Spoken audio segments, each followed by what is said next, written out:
Hi everybody, Geoff here with a quick video, a short video looking at some advice for Edexcel Economics Paper 3. Hi there. So here are the grade boundaries for last year. The maximum mark was 335. Obviously this paper is slightly lower weighting than papers 1 and 2. Nearly 273 for an A star, which is 81.5%, that was up on the previous year. 245 for an A, 73%. And 211 for a B, 63%. 53% gets you a C grade. So 2 hours, as always, if you have normal time, 2 hours in the paper, 100 marks, again for paper 3. This time the weighting for paper 3 is 30% of your final grade. So papers 1 and 2 out of the way, you've already got 70% of the exam covered. They give those papers a slightly higher weighting. So they scale up to 117.5 for each of those two papers. The total is at 335. Now, paper 3, the same format as papers 1 and 2. So 2 sections. This time you've got 2 data response questions. A micro one typically, and a macro one. 5, 8, 12, and 25 mark questions. So essentially they've taken out the 10 and the 15, haven't they, from the data response. So it's 5, 8, 12, 25. 25 comes at the end. They might flip the 5, the 8, and the 12 in different order. We'll see. 25 mark questions, obviously you have a choice of 1 from 2 for each question, and typically these are the synoptic bits. So across the exam on the 7th of June, there's 50 marks for the 225 mark questions. So 50% of this paper is the synoptic element. So 25 mark questions, you choose 1 from 2, and this is the synoptic element. Our structure is really clear. As we tell our students in Grade Booster, you build 1 micro point, 1 micro KA paragraph, developed paragraph, then you evaluate it. You build 1 macro KAA, knowledge application analysis paragraph, then you evaluate it. Then a final reasoned judgment. Okay, so essentially it's a 5 paragraph answer. There's no need for introductions at the start. If you need key definitions, key terms, you can build them into your KA points. Now read the question carefully. Scan the paper carefully. Typically it will be assess micro and macro. It could be influences and causes.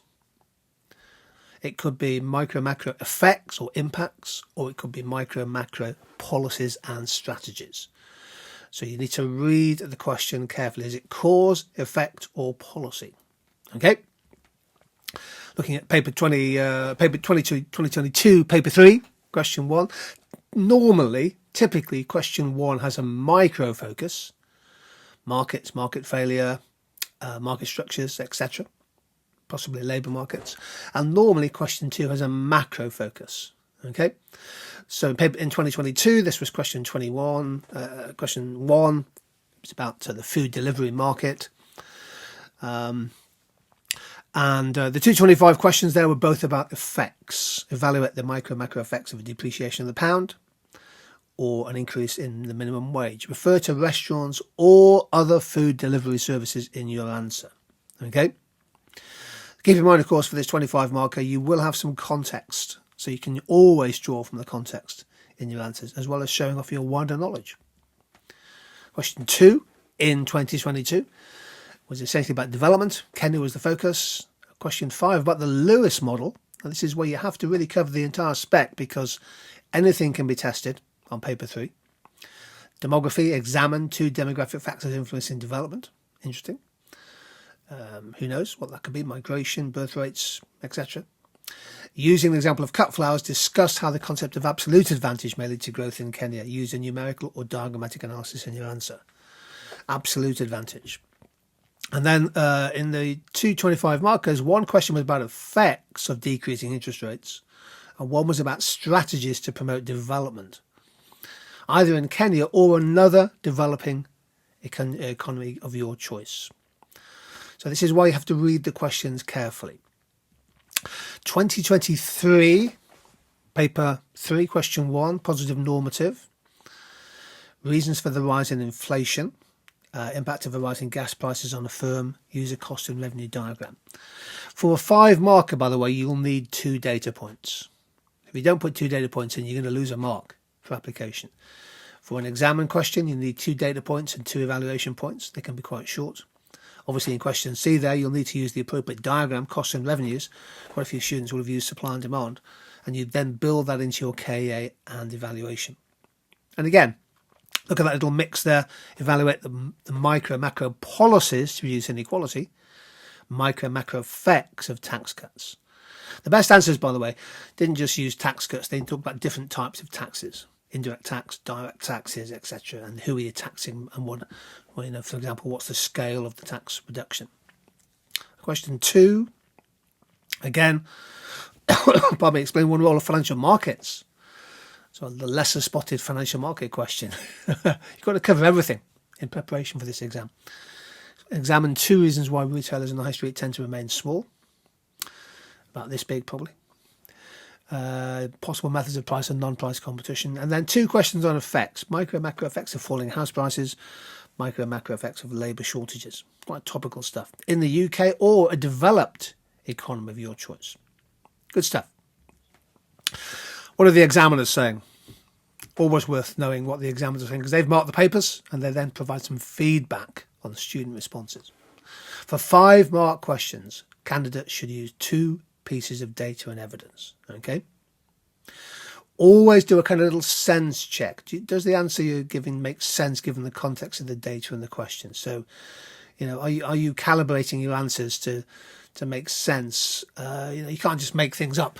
Basically, every line in the spec needs to be known and understood. Everything can be tested. Lewis model, roles of financial markets, positive normative statements. Okay, the evaluation must be specific to the preceding KA paragraph and not overly generic. So evaluate the previous analysis paragraph. Don't spend too long on the 5 and the 8 mark questions. Move through quickly. This is true of paper 1 and paper 2. People spend way too long on those 5 and 8 mark questions, and they don't give themselves enough time for the 25 mark questions. Depth is always more important than breadth in your answers. And super important, you must use the context well in the 25 mark questions. If there's data in the extracts, which there will be, there has to be data in your answers. And of course, you can bring in context from your wider knowledge. If you've been reading about different economies, different economic policies, for example. Wasn't much development, wasn't much international economics, global economics in paper 2. Well, tariffs on Brazil, globalization question. Not much development economics. So I think there's a highly likelihood that one of the questions will have a development focus. What the examiner said from last year's paper, biggest issues related to mismanaging time. Oh, here we go again. Some students work far too much on 5 and 8 mark questions and then not enough on the 25 mark. The examiner's actually saying that candidates awarded the A and the A-star grades often got lower marks on the 5 and the 8 mark questions, but much higher marks on the remaining questions. So oftentimes there's an opportunity cost. Spend too long on the early parts of the exam, you will struggle on these papers. Aim to use the diagram wherever possible, especially in questions that are marked using a levels-based approach, the 12 mark questions, 25 mark questions. There's a difference between a judgment, which is what Edexcel are looking for, and a conclusion.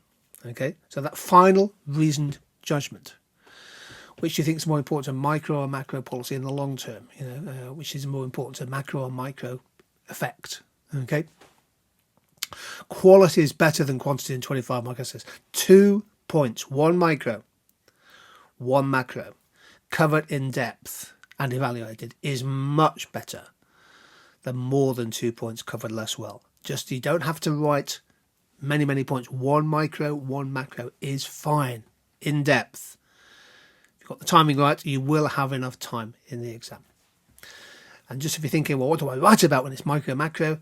We sometimes use popsicle and digestive. So popsicle, prices, output, profit, market structure, inefficiency, competition, labour markets, externalities. All of that stuff, the household, the business, the industry is micro. Whereas macro, anything to do with development, key macro objectives, inflation, growth, employment, the structure of an economy, the trade balance, inequality, and the fiscal balance, fiscal debt and deficit of the government. That's macro.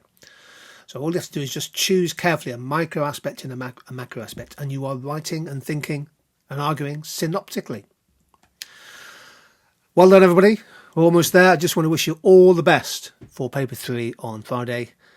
And take care, stay safe, stay positive, and see you soon.